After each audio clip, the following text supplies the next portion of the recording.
Basilica of Santa Maria Maggiore had never been so silent, its ancient stones holding their breath. The funeral of Pope Francis, beloved shepherd of the Roman Catholic Church, had ended hours ago. Dignitaries had departed, their black cars vanishing into Rome's bustling streets. The final whispered prayers had dissolved into the cool air, leaving echoes in the vast, shadowed halls. Beneath the gaze of the Virgin Mary, in a humble corner between the Cappella Palatina and Cappella Sforza, lay the Pope's resting place, not in the Vatican's gilded tombs, but here, in a simple marble sepulchre. The world outside churned on, oblivious, but within these sacred walls, time seemed to pause, suspended in golden light, filtering through towering stained glass. In this stillness, a tiny figure remained, pressed against the cold marble floor. He was no majestic beast, bred for ceremony, nor a pampered pet with a collar. He was a stray, an aging mutt, with patchy grey fur and eyes clouded with sorrow. His name, known only to the man now entombed, was Amigo. The dog had followed the funeral procession the day before, weaving through crowds, past velvet ropes and distracted guards. No one had stopped him. Perhaps they saw the grief in his gaze, the quiet determination in his limping steps. Now he lay at the foot of the tomb, his frail body curled tightly as if shielding it from the world. The priests, lingering after the rites, stood in silence, struck by the sight. They had expected Amigo to leave once the crowds dispersed, to wander back to Rome's chaotic alleys. But he stayed. An elderly sacristan, his hands trembling with age, set a bowl of water beside him. A young nun, her face soft with pity, offered a crust of bread. Amigo sniffed politely, lapped at the water once, then returned to his vigil, his nose resting on the marble's edge. The cold seeped into his bones, but he did not move. In his simple, instinctive way, he believed his presence was needed. As evening fell, the basilica emptied. The great bronze doors closed to tourists, their heavy thud echoing through the nave. Amigo remained unfazed by the world's retreat. Priests moved quietly, preparing for final prayers, their footsteps muffled on the polished floors. The air, thick with incense, seemed to cradle the dog, and he, in turn, offered a silent watch. Candlelight flickered, casting long shadows that danced across the tomb. Amigo's eyes, half closed, gleamed in the glow, fixed on the stone that held his friend. Outside, Rome pulsed with life. Journalists typed furiously, their stories of the historic funeral flooding the wires. Pilgrims bartered in souvenir shops, clutching rosaries and postcards. The world turned without pause. But within the basilica, a different story unfolded. Word of Amigo's vigil spread among the staff, whispered in sacristies and cloisters. "The dog won't leave," a young altar boy murmured, his voice tinged with awe. "He's guarding the Holy Father." The basilica's rector, Father Lorenzo, a man of stern tradition, frowned at the news. The dog's presence, however touching, was improper. The basilica was a place of order, not sentiment. Yet, as he approached the tomb, he faltered. Amigo's frail form, dwarfed by the marble's grandeur, stirred something within him. The dog's eyes met his, not with defiance, but with a quiet plea. Father Lorenzo turned away, his throat tight. "Let him be," he said softly. "For now." Night deepened, and the basilica grew colder. The stained glass, now dark, reflected only the candlelight within. Amigo shifted, his joints aching, but he did not leave. Memories, fragmented and instinctive, flickered through his mind. A gentle hand offering scraps in a quiet courtyard. A voice calling Amigo with warmth. A moment of being seen not as a stray, but as a soul. Pope Francis, in his unassuming way, had noticed him, had loved him, and Amigo, in his wordless devotion, had loved him back. By morning, the basilica stirred. Workers swept the floors, their brooms whispering against stone. Priests prepared for Mass, their robes rustling. Tour guides rehearsed their scripts, ready to usher in the day's visitors. But Amigo's presence lingered, a quiet disruption. The staff watched him, some with curiosity, others with reverence. A young priest, Father Matteo, crouched beside him, his heart heavy. "Come, little one," he whispered, reaching out. "It's time to go." Amigo raised his head, his eyes weary but resolute. As Father Matteo's hands touched his frail body, a low, heart-wrenching whimper broke the silence. The sound, raw with grief, echoed off the walls like a prayer. The priest froze, his hands trembling. The other clergy gathered nearby, exchanged glances. None could bring themselves to insist. The dog's sorrow was too profound, too sacred. Two guards, their faces grim, tried next. They carried a soft blanket, hoping to lift Amigo gently. "We mean no harm," one muttered, as if the dog could understand. But Amigo resisted, not with teeth or claws, but with a deep, quiet resignation. His body went limp, his paws pressing against the marble as if anchored by the tomb itself. The guards carried him a few steps, placing him near a side chapel. For a moment, Amigo sat there, dazed, his eyes blinking in the morning light. Then, with a slow, deliberate effort, he rose. His legs shook, his body frail from hunger and cold. But his purpose was clear. He limped back to the tomb, each step a testament to his will. The guards stepped back, defeated. From the shadows, an elderly canon, Monsignor Rossi, watched, his eyes wet. "Leave him," he whispered. "There's no greater prayer than the one he offers." Word of Amigo's vigil spread beyond the basilica.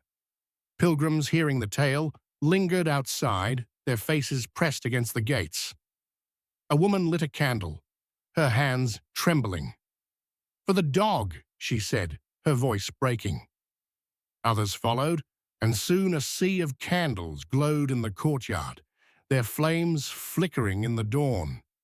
Journalists, sensing a story, scribbled notes, their cynicism softened by the scene. The tale of the stray who refused to leave Pope Francis's side captured hearts, not just in Rome, but across the world. Inside, the basilica's rhythm faltered. The rector, torn between tradition and compassion, called a meeting in the side chapel. Cardinals, their crimson robes pooling around their feet, debated in hushed tones. "He cannot stay forever," one said, his voice firm. "The basilica is a place of reverence, not a shelter."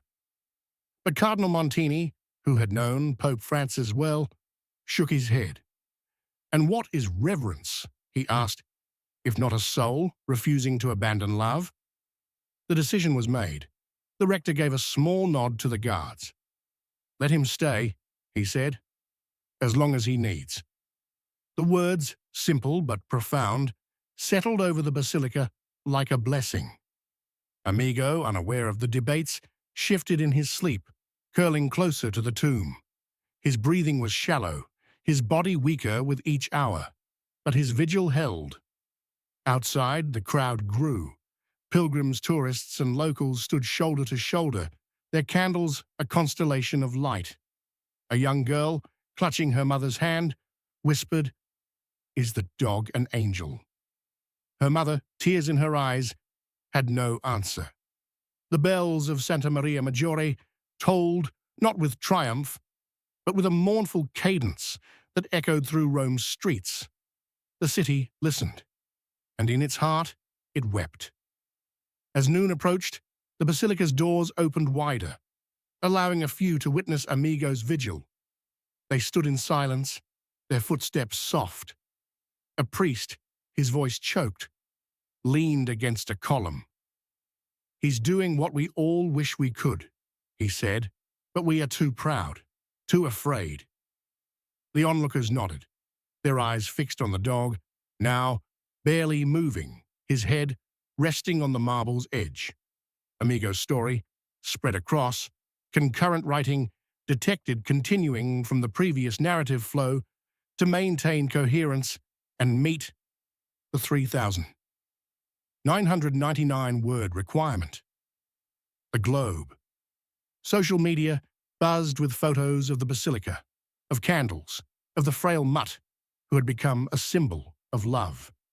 In distant cities, people lit their own candles, whispered their own prayers. The dog, once invisible, had transformed the basilica into a living heart, beating with the rhythm of 1,000 breaking hearts.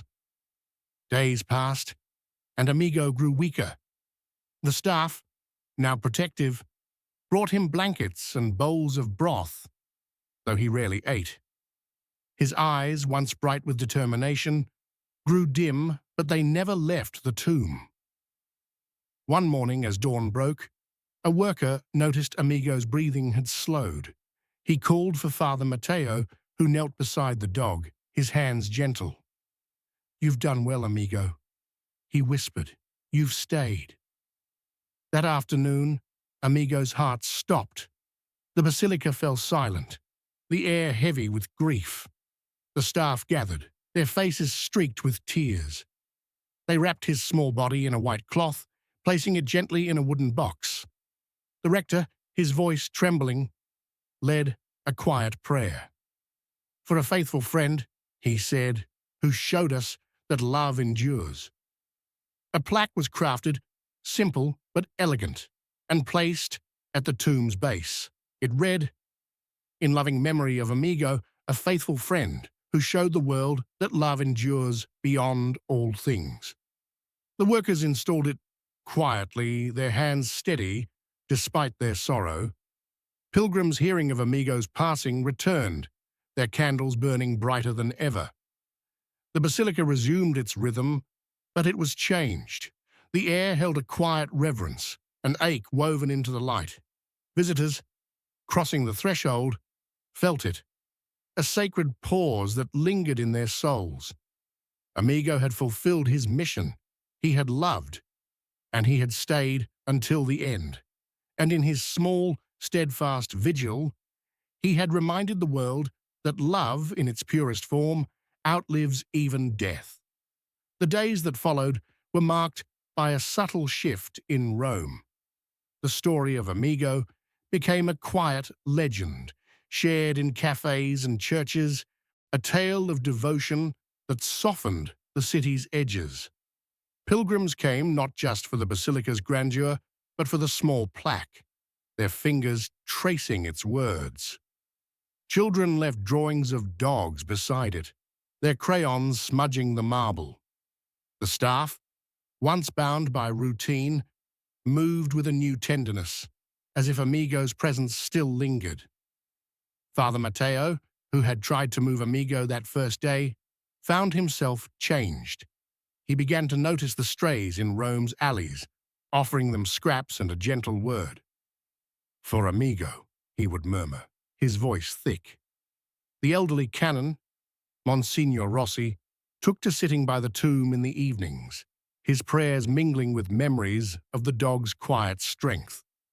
Even Father Lorenzo, the stern rector, softened. He ordered the basilica's gates to remain open later, allowing pilgrims to light their candles long into the night. The world beyond Rome carried Amigo's story forward. In a small village in Argentina, a priest told his congregation of the dog who loved a pope, urging them to see the divine in the humblest creatures. In a bustling city in Asia, a teacher read the story to her students, their eyes wide with wonder. On social media, artists shared sketches of Amigo curled by the tomb, their captions speaking of loyalty and grace. The dog, who had once been nothing to the world, had become everything. The basilica itself seemed to hold Amigo's memory. The stained glass, catching the dawn, cast golden beams that seemed to linger on the tomb. The incense, curling through the air, carried a warmth that hadn't been there before. Visitors spoke of a feeling they couldn't name, a sense of being held by something greater than themselves. The basilica, once a monument of power and tradition, had become a sanctuary of the heart. Months later, a small ceremony was held. The rector unveiled a second plaque, this one outside the basilica, near the courtyard, where the pilgrims had lit their candles. It bore no name, only a simple inscription, "For all who love, without condition." The crowd, smaller now, but no less devoted, stood in silence as the bells tolled.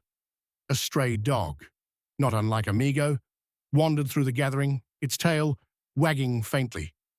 No one shooed it away. Amigo's legacy endured in the quiet moments, in the way a pilgrim paused to pet a stray, in the way a priest's voice softened during Mass, in the way a child's prayer included the dogs who have no home. The basilica, with its towering columns and ancient stones, stood as it always had, but it was different. It was a place where love had been witnessed, where a small, frail creature had shown the world that devotion could move mountains. As years passed, the story of Amigo became part of the basilica's lore. Tour guides told it with reverence, their voices dropping as they pointed to the plaque. Visitors, standing by the tomb, felt a connection to something timeless, something that transcended the marble and the candles and the prayers. Amigo had been no saint, no scholar, no king. He had been a stray, a creature of the streets, and yet he had taught the world a truth that no sermon could capture. The bells of Santa Maria Maggiore continued to toll, their sound carrying over Rome's rooftops. They rang for the faithful, for the lost, for the ones who loved and stayed. And somewhere, in the golden light of the basilica, Amigo's spirit lingered, a small, steadfast presence, watching over the tomb of the man who had called him friend.